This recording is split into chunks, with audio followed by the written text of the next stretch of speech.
오늘 인간에 대한 환대 10번째 시간으로 죄인 중에 괴수라는 제목으로 말씀을 전하겠습니다.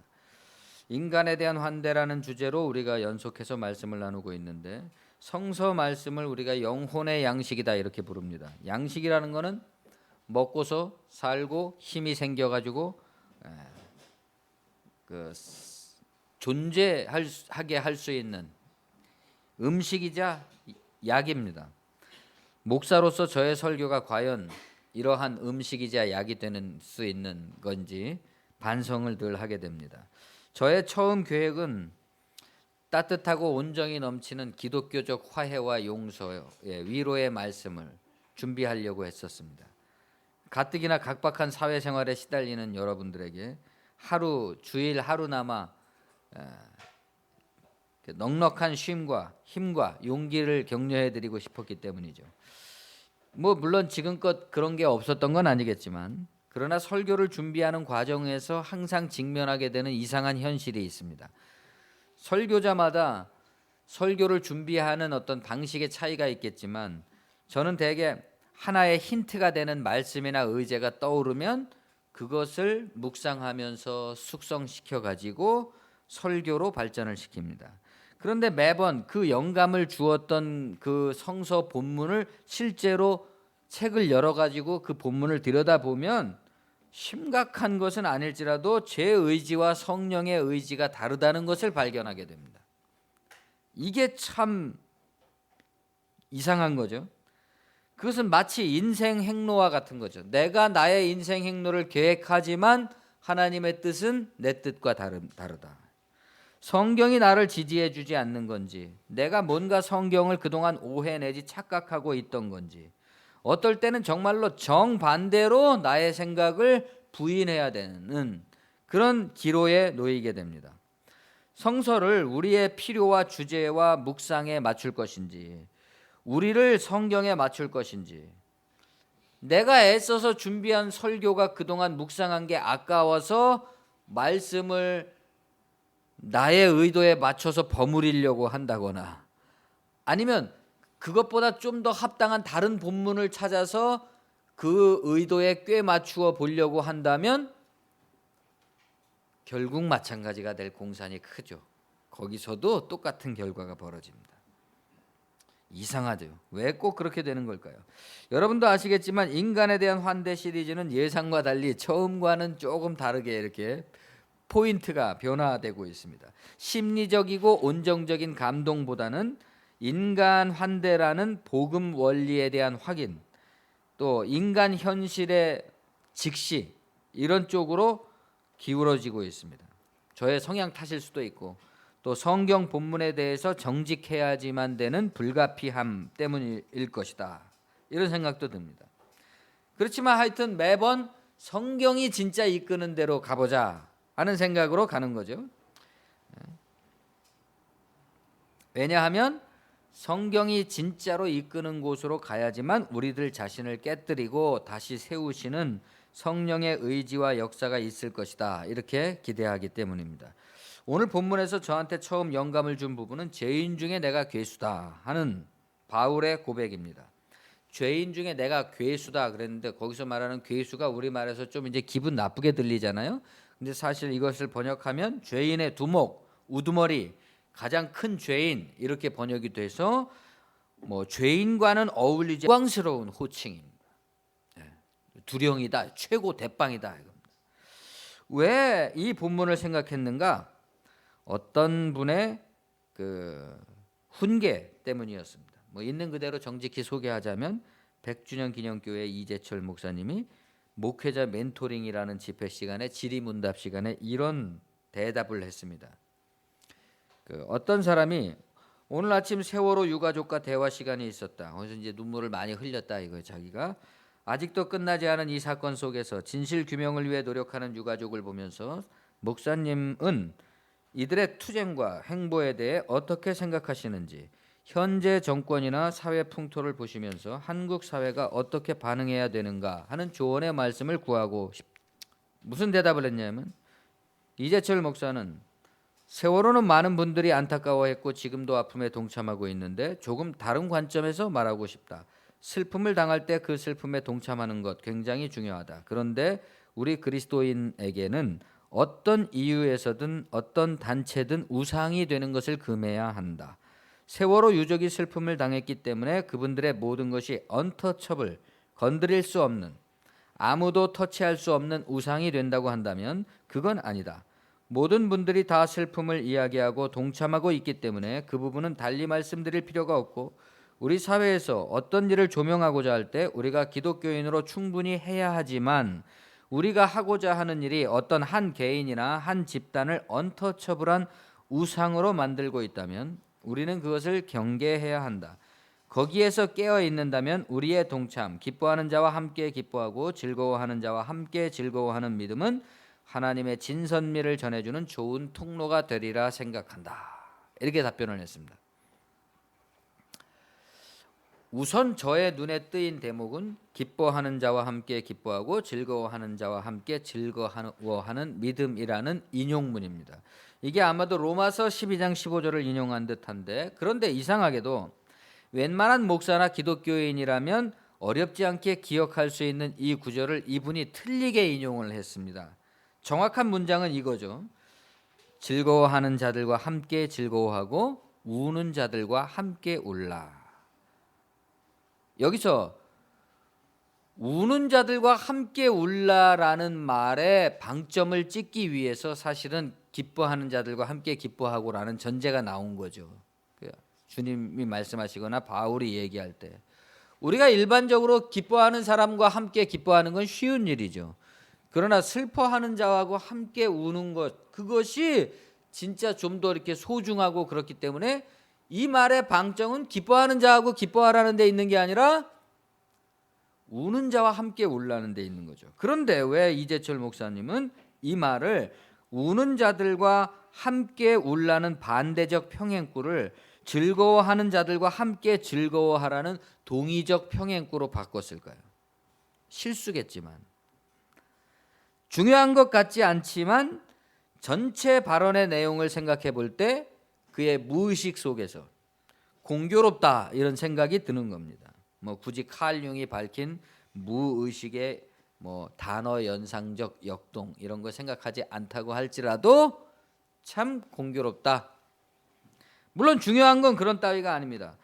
그는 아픔에는 동감한다. 아픔에 관해서라면 많은 사람이 말하고 있기 때문에 난 좀 달리 말하고 싶다. 그러면서 내린 결론이 세월호 유가족 단체에 대한 언터처블, 건드릴 수 없는 우상시에는 문제가 있다고 본 겁니다. 세월호 유가족이 우상이 되었다는 게 그분의 판단이죠. 혹은 그렇게 될까 봐 우려된다는.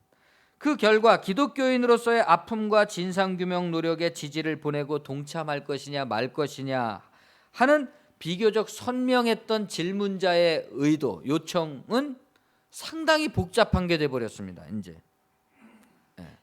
그러니까 이 얘기를 듣는 순진한 기독교인들은, 전에는 우리가 세월호 사건과 거기에 유가족들의 고통에 동참을 해야 되냐, 행동을 해야 되냐, 또 행동을 한다면 어떻게 해야 되냐, 피켓 시위라도 해야 되냐, 노란 명찰이라도 달고 다녀야 되냐, 이런 식의 고민을 했는데 이제는 무슨 고민을 하는 겁니까? 세월호가 우리 안에서 우상시 되고 있느냐 아니냐 하는 이상하고 동떨어진 논쟁과 성찰로 그 초점이 바뀌었다 이겁니다. 이재철 목사는 세월호가 우상시 되었다는 근거를 제시하진 못했습니다. 근거를 제시하지 않았기 때문에 그 다음 거기 그런 우상시에서 우리가 깨어 있는다면 우리의 동참, 기뻐하는 자와 기뻐하고 진선미를 전해주는 좋은 통로가 되리라 하는 말 역시 무슨 말인지 애매하기는 마찬가지인 거죠. 도대체 하나님의 진선미를 전해주는 좋은 통로가 어떻게 한다는 겁니까? 그냥 애매한 상태로 남아있는 거는 뭐예요? 세월호가 우상시 되고 있다는 메시지만 남게 된 겁니다. 아마 종교인들 중에서 기독교뿐만이 아니라 종교인을 총망라해서 세월호를 우상시라는 종교교의적인 용어, 이 교의적인 말들은 되게 힘이 세잖아요. 어떤 그 저명하고 권위 있는 목사님이 교리의 힘을 빌어가지고 어떤 말을 하게 되면 그것은 성도들에게 그냥 일반적 견해 이상의 종교적 의미를 갖게 된단 말입니다. 이렇게 세월호가 우상시되었다는 종교교의적 용어로 이 현실을 규정한 사람도 아마 이재철 목사가 처음일 겁니다. 이 기사의 파장이 엄청났습니다. 찬반, 분노, 배신감, 성토 이런 걸 떠나서 제가 생각해 보고자 하는 것은 착종입니다. 착종. 이것저것이 뒤섞여 엉클어져 있는 거. 이것저것이 섞여서 모여 있는 거. 그것을 착종이라고 그러죠. 착종의 곤혹스러움. 맞는 말 같은데 아닌 것. 아닌 것 같은데 맞는 것. 그 사이에 순진하고 어리석은 사람들의 혼합과 혼동을 유발시킨다 이겁니다. 단순하지 않은 말들이. 그러면서 바로 이 구절 죄인 중에 괴수라는 사도 바울의 고백이 떠올랐습니다. 물론 질의문답의 현장성을 고려해야 되고 과연 기자가 그분의 말의 진위를 정확하게 전달했느냐 하는 문제가 남기는 하죠. 그러나 이 경우에는 오해의 소지가 그다지 크진 않습니다. 세월호 우상시 발언만큼은 너무나 분명하니까.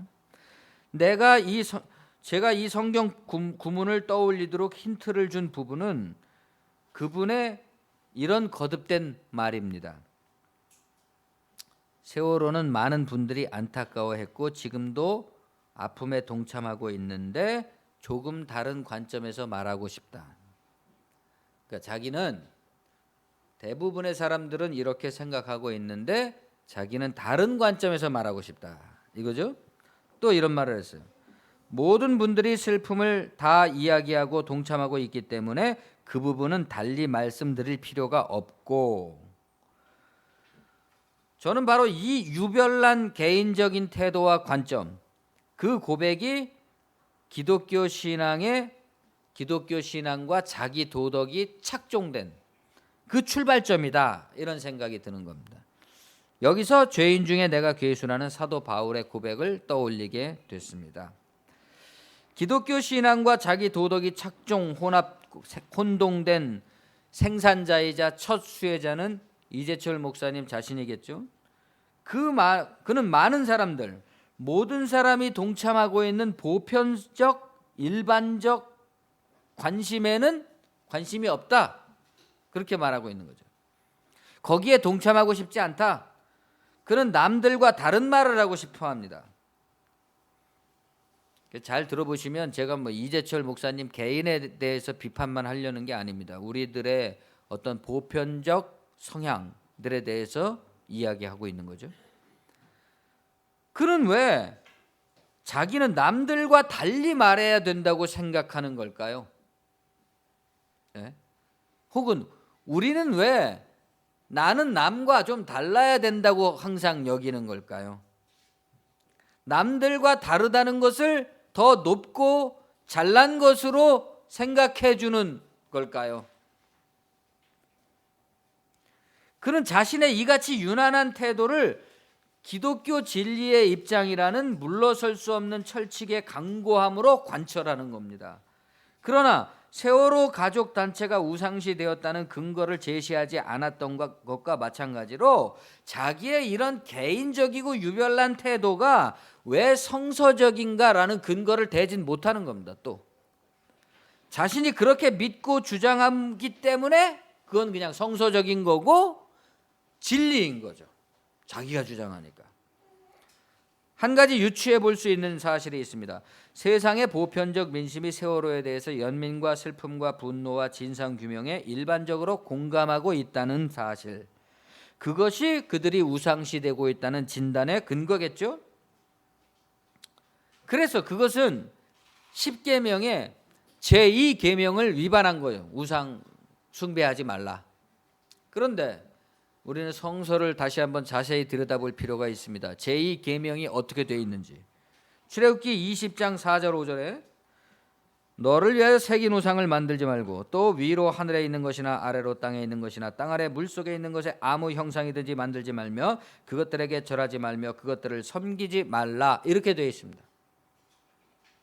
여기서도 우리는 성서의 실제 텍스트와 그것을 자기 맘대로 사용하는 사람들의 그 신뢰의 갭을 볼 수 있다 이겁니다.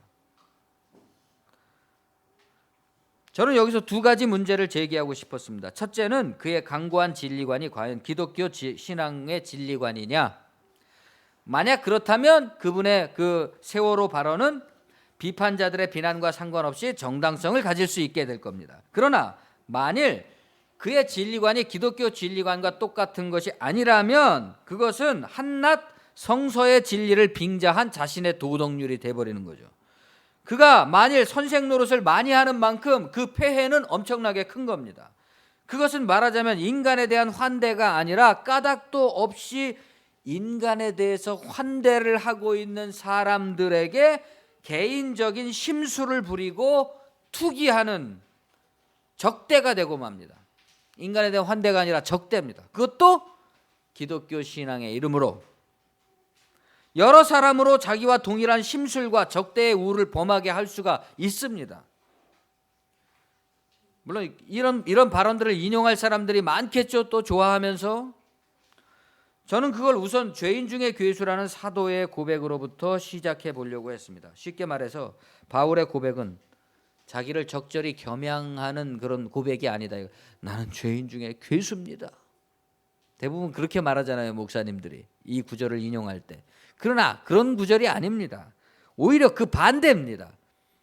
나는 죄인 중에 대표주자다, 선두주자자, 멘토다, 대장이다, 이런 말입니다.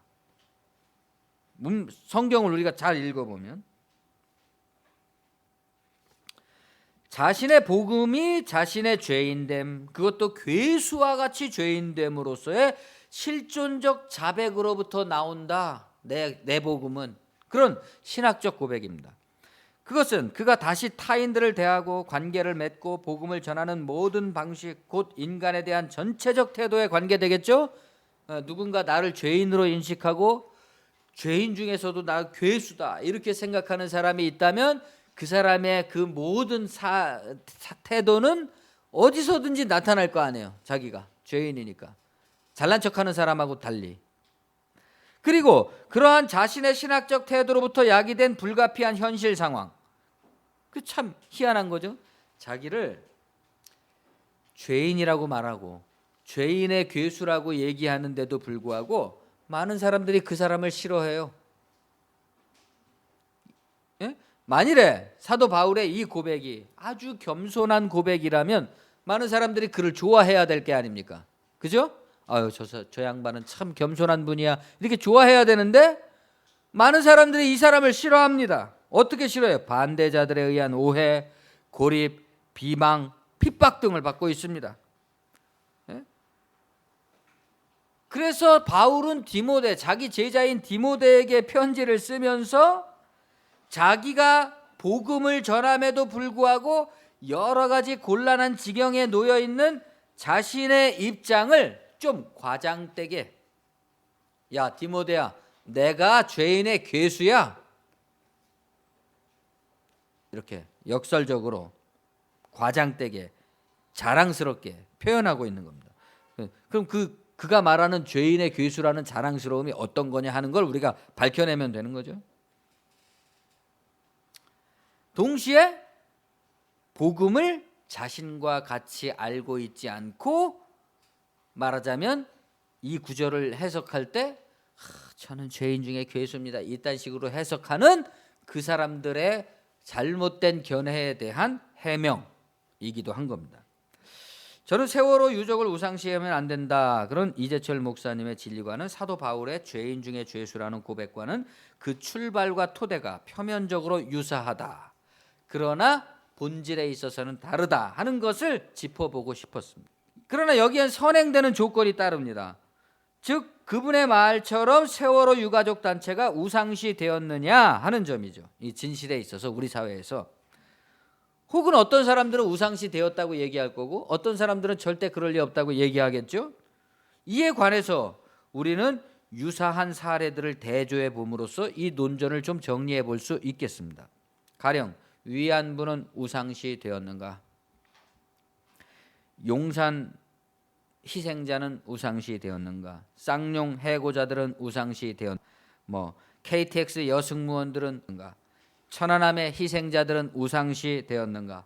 광주 희생자들은 우상시 되었는가? 4.19 희생자들은 우상시 되었는가? 6.25 희생자들은 우상시 되었는가? 4.3 희생자들은 우상시 되었는가? 일제의 희생자들은 우상시 되었는가? 이런 질문을 던져볼 수가 있습니다. 그 희생자들이 말입니다. 다른 누구도 아니고 그 희생자가 우상시 되었는가? 그 희생을 바탕으로 해서 그 희생에 의해서 고통받고 괴로워하면서 일생을 그 상처 속에 살아가고 있는 유가족들이 우상시 된 적이 있는가? 물론 이재철 목사가 일일이 그렇게 말했다는 건 아닙니다. 기독교 진리관의 고수라는 입장에서 기독교인이라면 기독교가 최고야 이렇게 살아야 되는데, 만일 그 사람의 삶에서 기독교가 최고야 말고 또 다른 그거를 능가하는 어떤 집중된 관심이 있다면 그것은 우상이라는 겁니다. 이 사람의 말은. 도대체 그러면 그가 말하고 싶은 그런 하나님 믿는 기독교 집중된 그거 말고 그런 우상시를 배제한 기독교적 믿음의 집중이라는 게 도대체 뭘 말하는 걸까요? 이분이 말하는 게 어떤 걸 말하는 걸까요?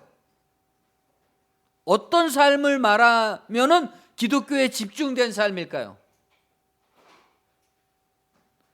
도무지 애매할 뿐인 것입니다. 아무것도 근거를 대지 않고 오직 강화된 도덕만을 얘기하고 있는 거죠. 사람을 꼼짝 못하게 하는.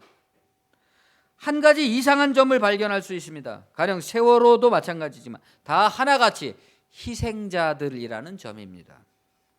전원 사망의 실책은 물론 사고에 이른 진상규명, 인양, 여러 가지 의혹들에 대한 조사, 아무것도 시원하게 해결된 것이 하나도 없습니다.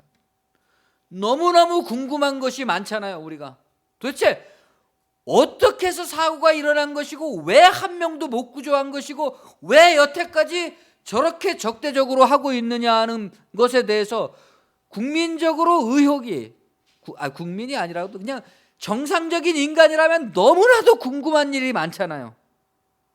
그런데 하나도 해결된 것이 없습니다. 그런 의미에서 여전히 그 사람들은, 그 어린 학생들은 여전히 희생자들이고 희생당하고 있습니다.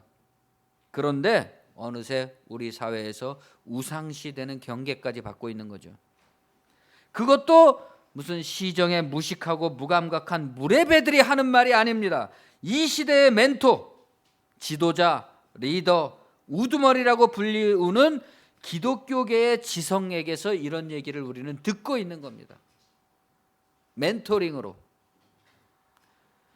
그들이 우상시 되었다는 증거가 무엇인가? 아니, 그들이 우상으로 비칠 정도로 비정상적인 현실을 만들어내고 있는 진짜 우상들은 누굽니까?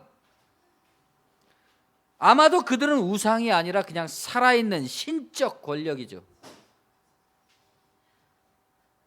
그 권력의 가장 큰 특징을 꼽으라면 오만함입니다.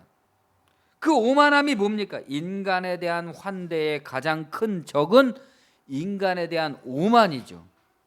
약자에 대한 오만입니다. 무엇보다 이재철 목사님이 바로 이 인간에 대한 오만함, 곧 하나님 앞에서 하나님을 능가하는 우상적 집중력을 우상이라고 지목하려고 했다면 우리 사회에서 우상이 되어가고 있는 건 세월호가 아니라 그 세월호를 여전히 희생시키고 있는 살아있는 권력이라고 해야 될 것입니다. 그리고 이재철 목사님 정도라면 그 정도는 말할 수 있고 말할 수 있는 위치이기도 하죠. 그리고 그것이 그 사람을 그 자리에 죄인 중에 대표주자, 죄인 중에 괴수로 그 자리에 세워주신 하나님과 성령의 의지입니다. 그 사람이 그렇게 유명해지고 그 자리에 있고 많은 사람들한테 존경을 받고 있는 이유는 이 무지무지하게 많은 사람들이 하고 있지 못하는 말을 대신해 달라고 그 자리에 있는 거잖아요. 그런데 그는 이상하게도 정반대의 말들을 하고 있는 겁니다. 저는 그의 진리관이 잘못됐다는 점, 그럼으로써 다른 답변들도 그 전체 기사를 읽어보면 다른 답변들도 문제가 없는 것은 아니지만 거기서 나온 세월호 우상시 주장의 자체가 비틀리고 착종된 결론이라는 점, 나아가 그것이 성서적 진정성을 가지려면 그 반대가 됐어야 된다는 점, 그 심리적 신학적 착종의 동기가 그 개인의 오만함이라는 점, 성서를 인용해서 그것을 간접적으로 증명해 보고자 했습니다. 그런데 저의 기획은 다시 한번 성경 본문을 들여다보면서 달라졌습니다. 디모데전서가 이재철 목사를 향해서 쓴 글이 아니기 때문에 당연한 일이겠죠? 그러나 아닙니다. 그런 정도가 아니었다. 이거. 놀랍게도 그것은 이재철 목사님과 같은 교계의 대표 주자를 향해서 직격탄을 날리는 말씀이었다 이겁니다. 이번에는 성서가 저의 뜻을 반대해서 또는 약간 다르게 다른 곳으로 저를 이끌어가는 것이 아니라 그대로 밀고 나갈 것을 요청하고 계시더라 이겁니다. 설교를 처음부터 바꿔 써야 될까 그렇게 고민이 들었습니다. 그러나 이런 현실적 본보기는 대단히 우리 그리스도인들에게, 특히 지금과 같은 그리스도인들에게 실용적인 공부가 되리라는 생각에서 본문이 이끄는 대로 한번 가보자 이렇게 생각이 들었습니다. 우리 구주 하나님과 우리의 소망이신 그리스도 예수의 명령을 따라 그리스도 예수의 사도된 바울은 믿음 안에서 참 아들된 디모데에게 편지하노니 하나님 아버지와 그리스도 예수 우리 주께로부터 은혜와 긍휼과 평강이 내게 있을지어다. 여기까지는 사도 바울이 늘 즐겨 쓰는 관용적인 인사말입니다. 내가 마게도냐로 갈 때 너를 권하여 에베소에 머물라 한 것은 어떤 사람들을 명하여 다른 교훈을 가르치지 말며 신화와 끝없는 족보에 몰두하게 하지 말게 하려 함이라. 이런 것은 믿음 안에 있는 하나님의 경륜을 이름보다 도리어 변론을 내는 것이라. 이 교훈의 목적은 청결한 마음과 선한 양심과 거짓이 없는 믿음에서 나오는 사랑이거늘 사람들이 이에서 벗어나 헛된 말에 빠져 율법의 선생이 되려 하나 자기가 말하는 것이나 자기가 확증하는 것도 깨닫지 못하는도다. 디모데의 임무, 디모데가 힘써야 될 것을 환기시키고 있습니다. 어떤 사람들을 명하여, 어떤 사람들입니까? 다른 교훈을 가르치지 말며, 가장 큰 문제는 그 사람들이 다른 교훈을 가르친다는 데 있어요. 사도 바울이 가르친 것과 다른 교훈. 다른 교훈이라는 것은 뭐예요? 분별력이 요구된다는 거죠. 다르다는 것에 분별이 요구되죠. 분별력이 없으면 다른 교훈에 넘어가서 초점이 다른 곳으로 이동합니다. 그 매달리는 초점이 무엇이냐? 그러면 그 다른 교훈을 가르치는 사람들의 신화와 끝없는 족보에 몰두하는 것. 이건 무슨 말이냐 하면 꾸며낸 이야기, 족보 이야기, 이런 거에 정신이 팔린 사람들이 있다는 거죠. 그러니까 왜 그 신앙 생활을 하면 그런 사람들이 있지 않습니까? 현대적으로 얘기하자면 이 복음의 원리를 자기가 배워서 자기 삶을 변화시킬 생각은 못하고, 뭐 어디서 뭐 누가 엄청난 무슨 일이 있었대, 뭐 그 사람이 뭐 이런 일을 했대, 저런 일을 했대, 저런 일이 일어났대, 기적이 일어났대, 밤다 이런 얘기만 하고 있는 거예요. 그 말씀을 자기에게 원리적으로 적용해서 자기 삶이 변화될 생각은 안 하고, 그러면서 그런 거를 쫓아다니는 거죠. 어디에 집회 가면 은혜를 받는데, 어디 가면 기도가 잘 된대, 뭐 어쩌고 저쩌고 하면서 이런 끊임없이 이런 일만 한다 이거 말하자면. 근데 그때 당시에 그 사람들은 어떤 일을 했느냐? 신화와 끝없는 족보 이야기. 이게 뭐냐면 어떤 존경스럽고 위대한 어떤 랍비들이나 뭐 신앙인들이나 이런 사람들의 일화, 뭐 중세기로 따지면 뭐 성자들의 일화 같은 거죠.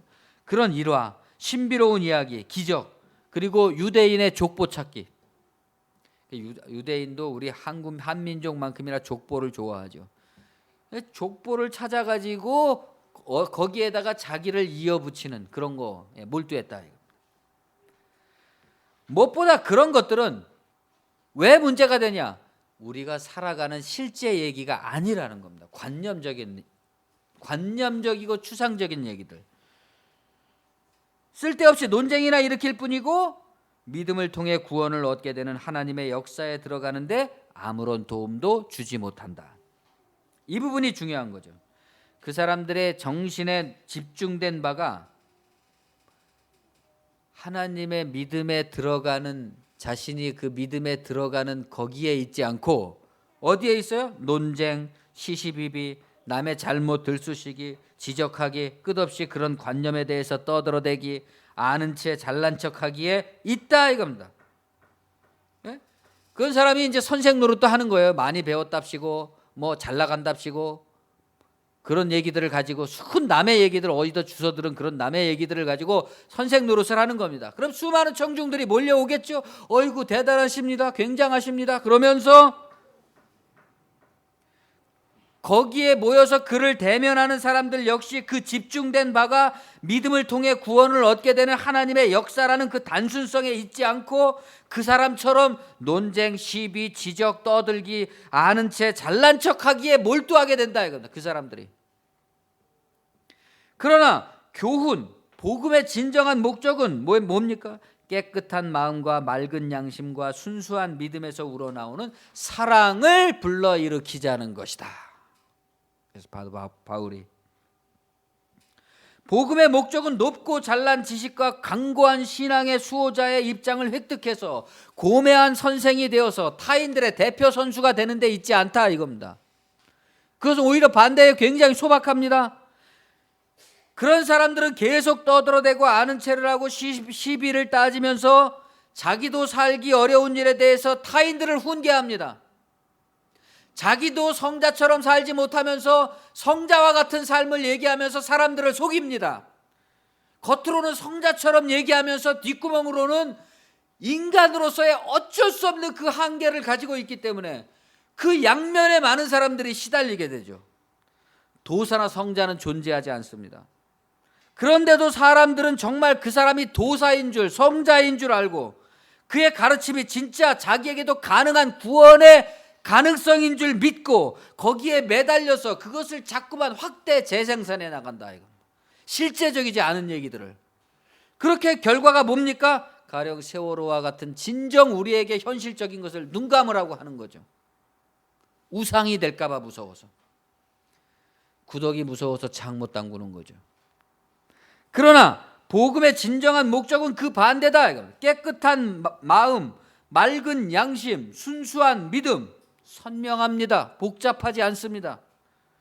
직관에서 나옵니다. 그러한 소박한 사랑의 실천에 있다. 여기서 가장 강조된 것이 무엇이겠습니까? 소박입니다. 한 벌거벗은 인간으로서의 소박함. 우리가 언제부터 이렇게 대단하고 훌륭한 인간들이 됐습니까? 우리가 언제부터 그렇게 많이 알고 고매한 스승과 선생이 됐습니까? 그 이상을 넘어가지 않는 겸손함, 거기서 출발하고 끝나는 단순함, 거기서 행동적으로 나오는 사랑, 그것은 개인의 소박하고 순수한 마음과 양심으로부터 나오는 즉각적 선행으로서 곧 목마른 사람에게 물 한 그릇 떠주는 것과 같은 작은 연대와 동참입니다. 많은 걸 하라는 게 아닙니다. 즉각적으로 동정할 수 있는 사람은 동정, 말 한마디 보탤 수 있는 사람은 말 한마디, 물 한 그릇 떠줄 수 있는 사람은 물 한 그릇, 같이 손 붙잡을 수 있으면 손 붙잡는 거, 목숨이라도 같이 할 수 있는 사람은 그렇게 하는 거.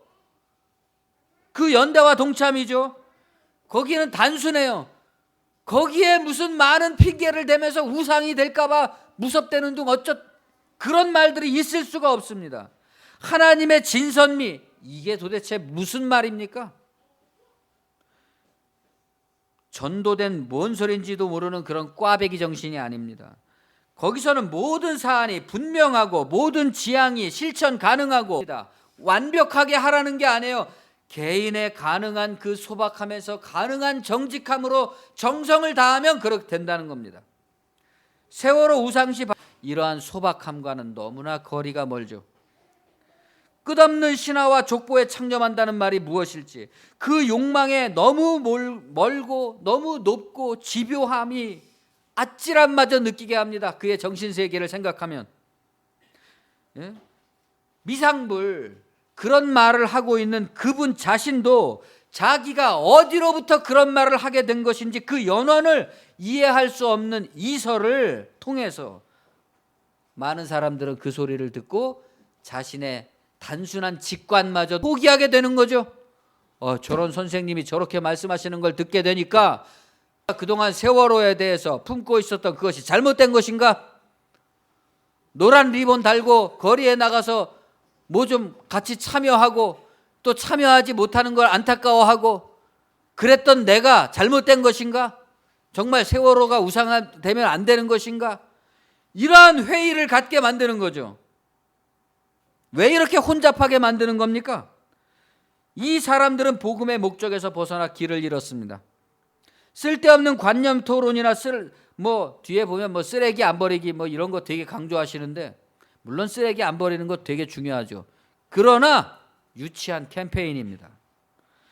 그것이 자기 모순에서부터 비롯됐으므로 율법의 교사로 자처하고 있으면서도 자기들이 무엇을 주장하는 것인지조차 알지 못하고 있습니다. 그 세월호 우상시 같은 거 하지 않고 하나님의 진선미가 도대체 뭐라는 겁니까? 어떻게 해야 된다는 겁니까? 없잖아요, 그것이. 구체적인 그것이 없는데 세월호 우상화 발언 같은 것만 남는 거잖아요. 자기조차도 없습니다. 어떤 비전인지가. 진리에 관해서라면 가장 잘 안다고 모든 사람들의 상담가 역할을 자처하는 율법의 선생 랍비들인 그들이 뭘 제시하지 못하고 있습니다. 구체적인 것을. 그냥 자기는 이렇게 훌륭한 선생이라는 거죠. 모범적이고. 그러나 율법은 사람이 그것을 적법하게만 쓰면 선한 것임을 우리는 아노라.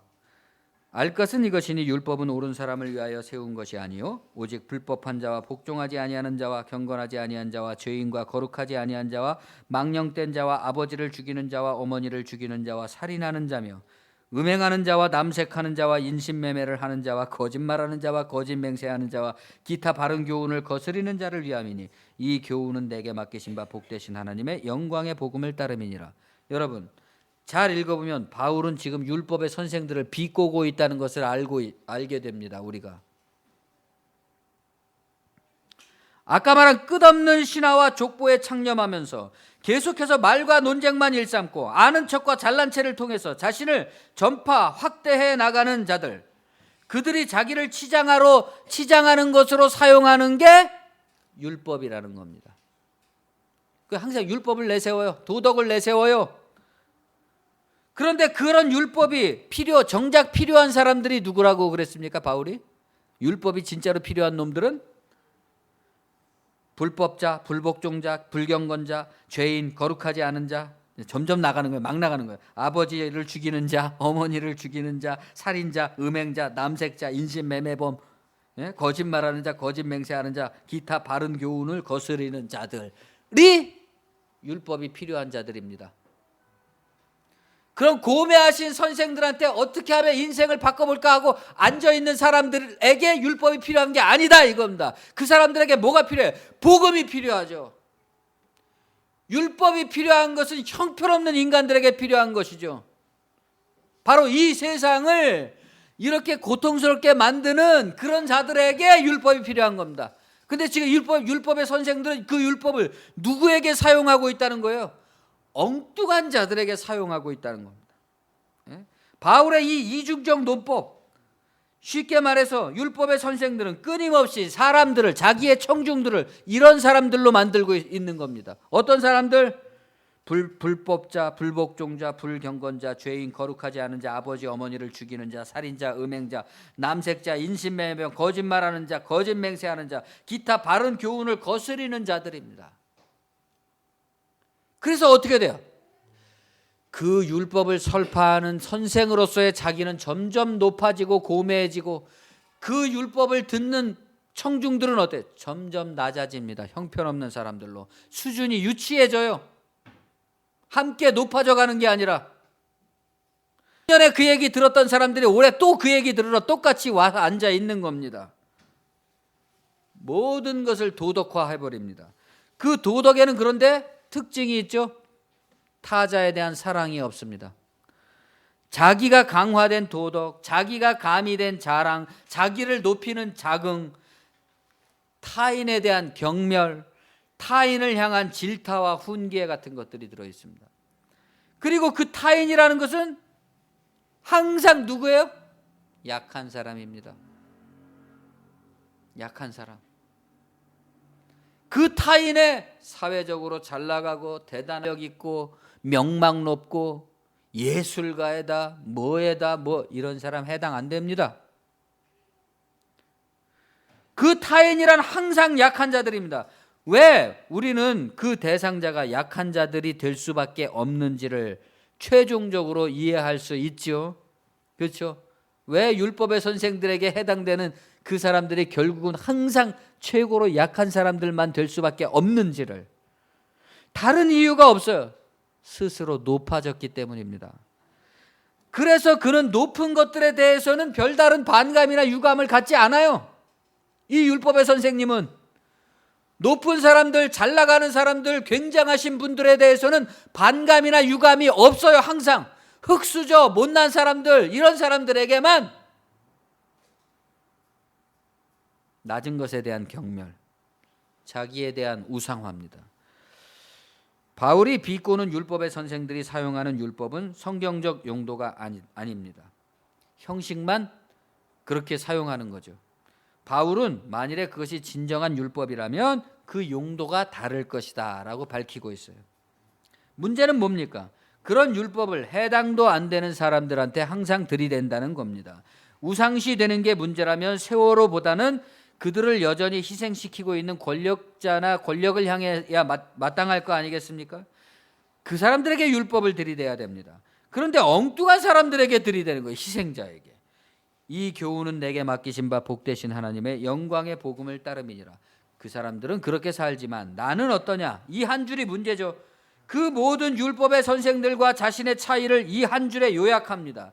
그들이 그런 일로 복음을 끊임없이 혼잡게 할지라도 이 교훈, 복음의 교훈은 그 사람들이 아닌 나에게 맡기셨다. 네. 그 많은 세상의 율법의 선생들한테 맡기신 게 아니라 나한테 맡기셨다.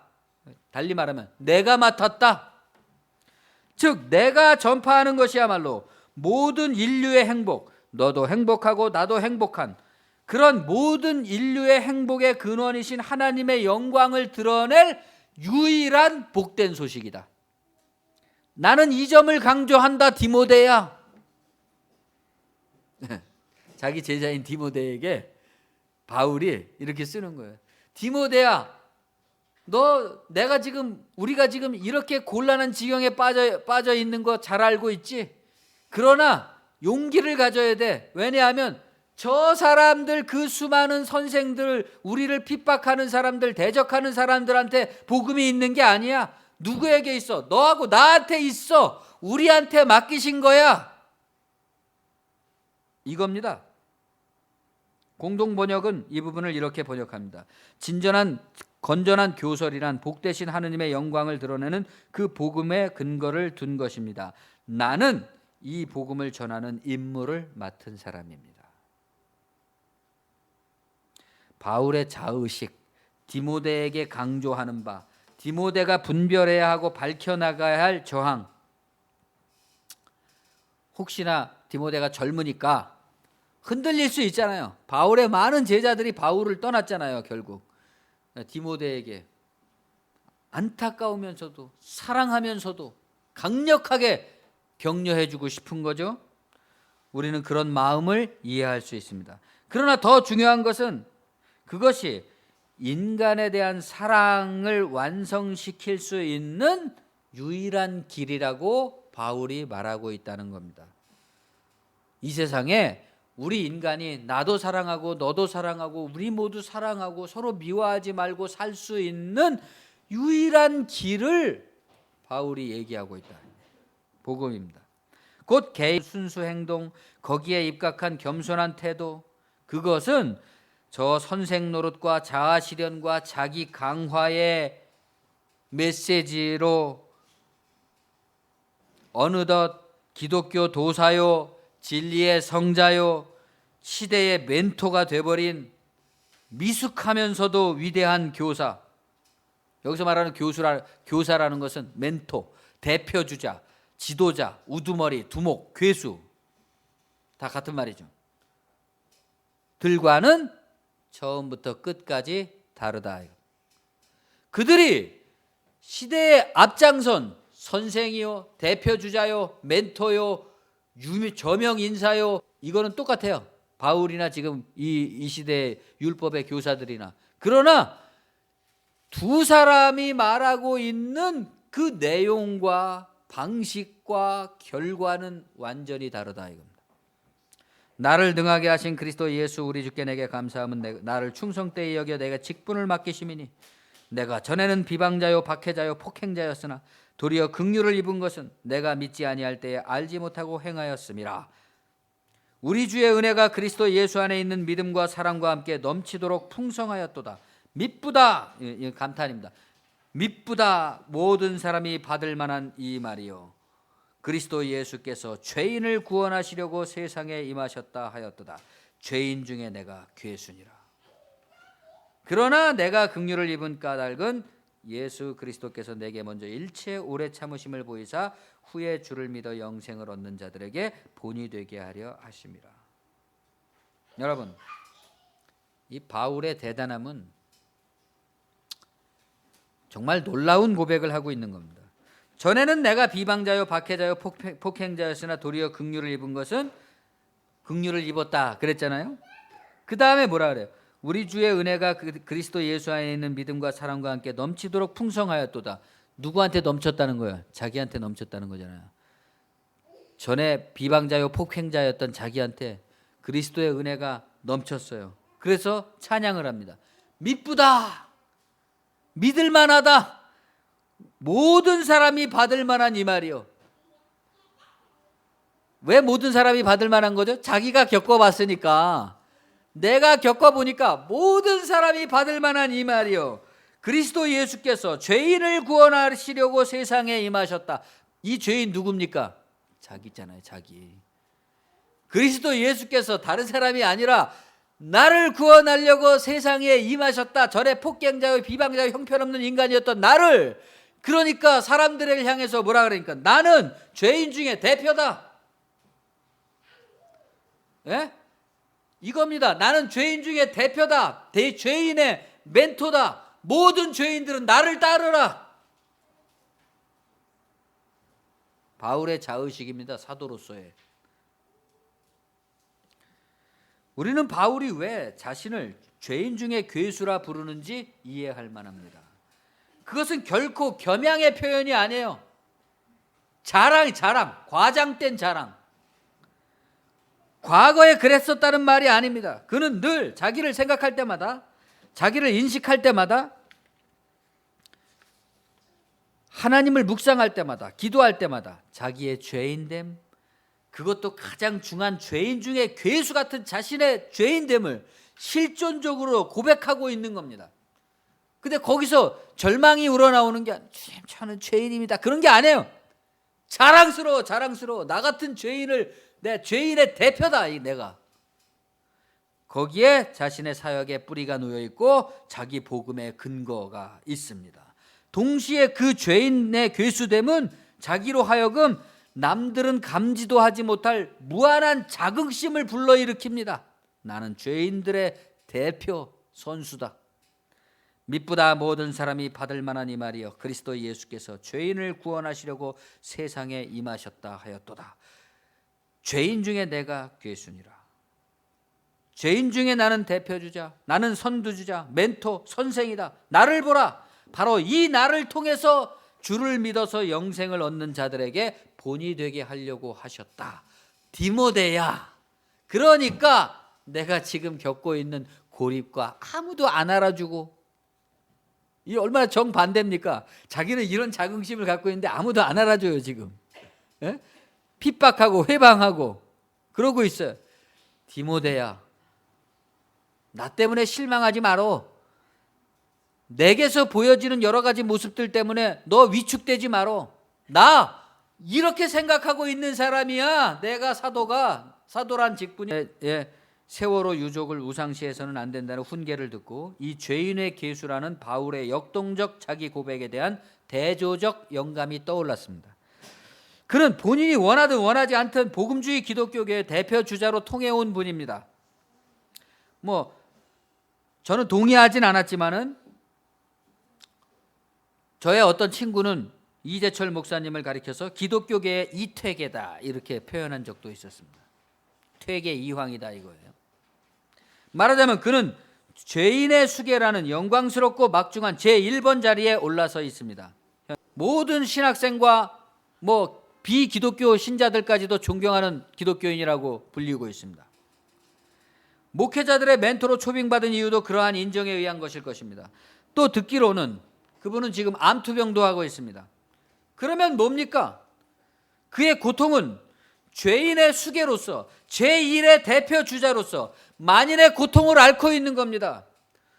도스토옙스키의 간질이 제정 러시아의 고통을 표현하고 있는 것처럼 톨스토이의 정신병이 러시아 민중의 모든 고통을 대표하고 있었던 것처럼 자신의 암투병 속에서 그는 뭘 봐야 되는 거예요? 제1번 주자에게 고통을 주신 하나님, 그의 사다리를 통해 주를 믿어서 영생을 얻는 자들에게 본이 되게 하시려는 뜻이라 이렇게 저는 감히 말하고 싶습니다.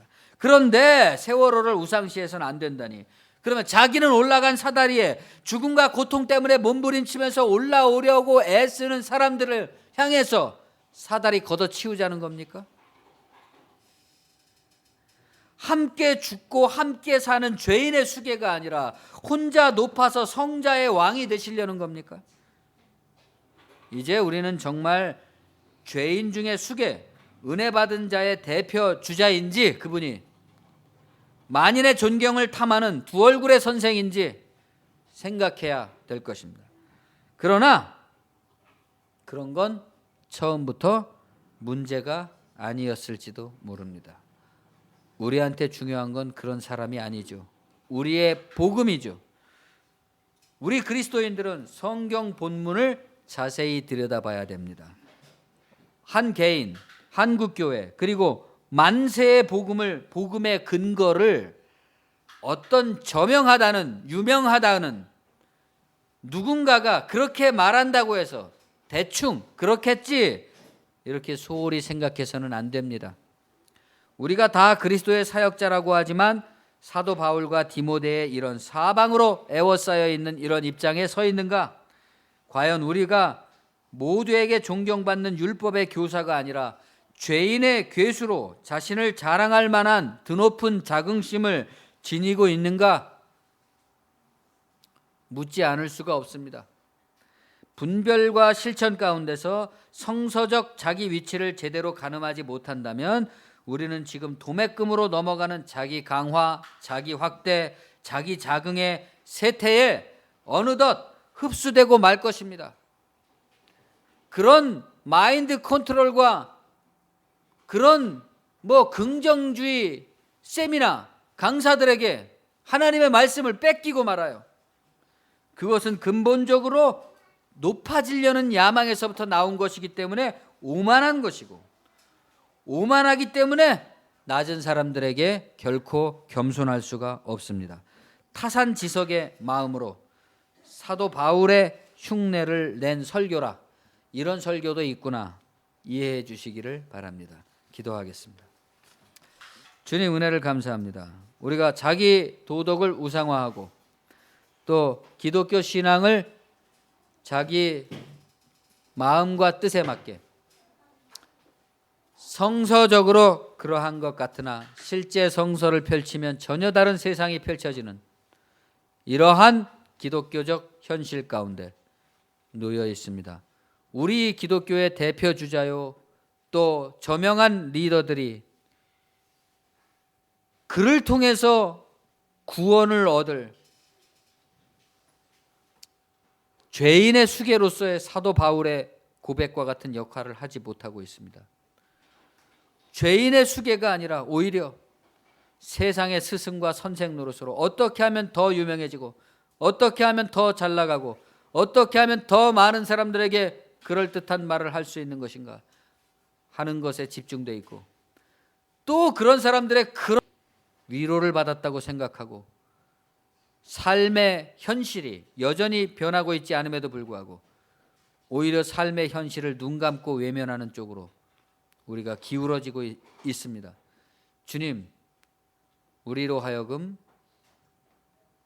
그러한 타산지석을 통해서 다시 성서로 돌아가게 하시고, 정말 성서의 행간을 통해서 말씀하시는 성령의 마음을, 성령의 의지를 우리가 이해함으로써 갖는 차분하고 침착하고 고요한 주님과 같은 마음을 품을 수 있도록, 그리고 거기에서 나오는 맑은 마음과 청결한 양심과 순수한 선행으로 물 한 그릇 떠주는 목마른 자를 어루만지는 그러한 사람이 될 수 있도록 인도하여 주시옵소서.